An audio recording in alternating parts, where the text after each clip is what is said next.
Hi guys. So I am going to show you how to take your flea map of your parents saying no to something that you wanted and turning it into a letter to them because we're going to write them a letter to try to persuade them to buy us whatever we want. Okay, so here was mine that I showed you last week. Reason one. Now remember, this is Kendall's. Reason one why Kendall wants a lizard. She's thinking that our argument is going to be like, we're going to say lizards are gross and they stink. So she put down here, actually, reptiles are very clean animals. They don't smell if you take care of them.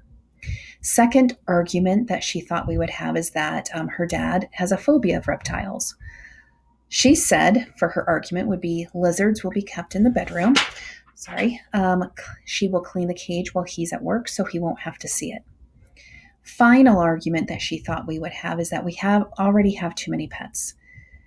She's going to talk about different types of animals. There will not be any fur. It's going to be an educational experience for her. She will need to research how to take care of a lizard, such as needing the right size tank, a full spectrum lighting, water bottle. Okay. So then what I did is we took that information and put it in a letter. Now, for a letter, we have not really talked about writing letters.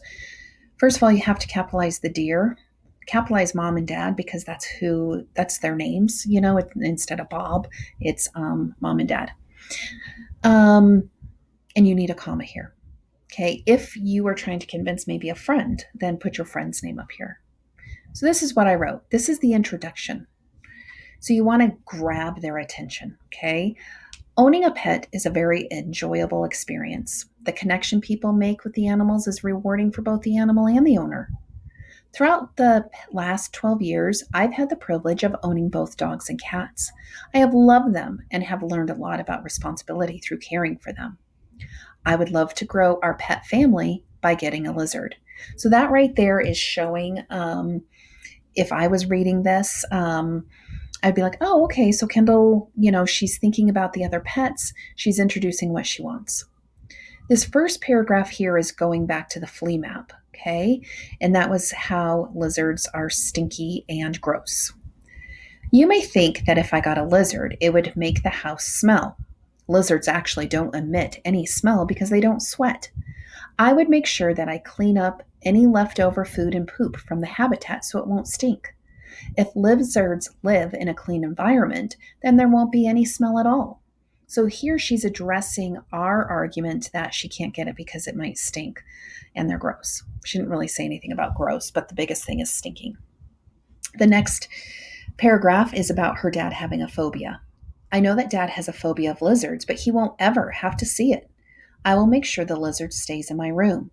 There is the perfect place under the window that would be great for a habitat. I would make sure that I clean the cage when dad is gone so we don't run the risk of him seeing it. So again, she went over our argument that he has a phobia.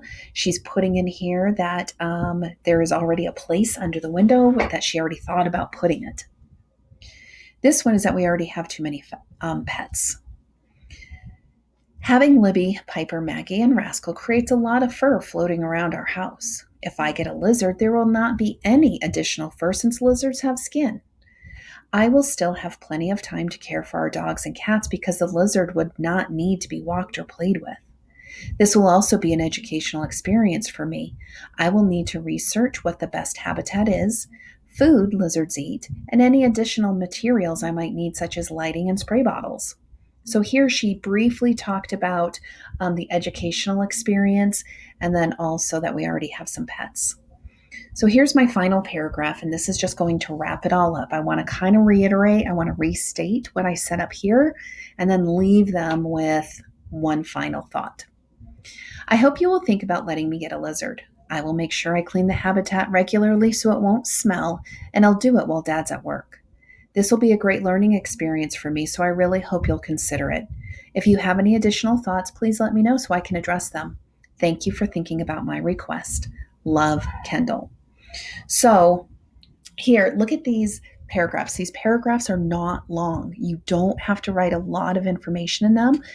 See how I indented them? I want you all to do that. So you need to have a dear, either your mom and dad, maybe just your mom, maybe just your dad, maybe it's a friend's name.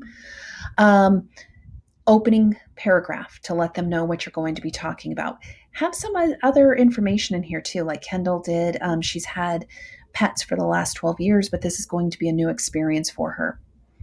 These paragraphs are what is written from your flea map. Okay, you should already have that done. So all you have to do is put it into sentence form. Then the last paragraph is going to be closing it up. Okay, reiterate a little bit of what you said up here, and then leave them with one final thought of, thank you for thinking about my request. See how I put this? I have love. That's the goodbye part of it. You should indent it towards the middle of the paper and also with that comma. So that comma is very important. And then sign your name. Up here, dear mom and dad, comma. Indent every time you have a new paragraph. Okay? I look forward to reading your requests.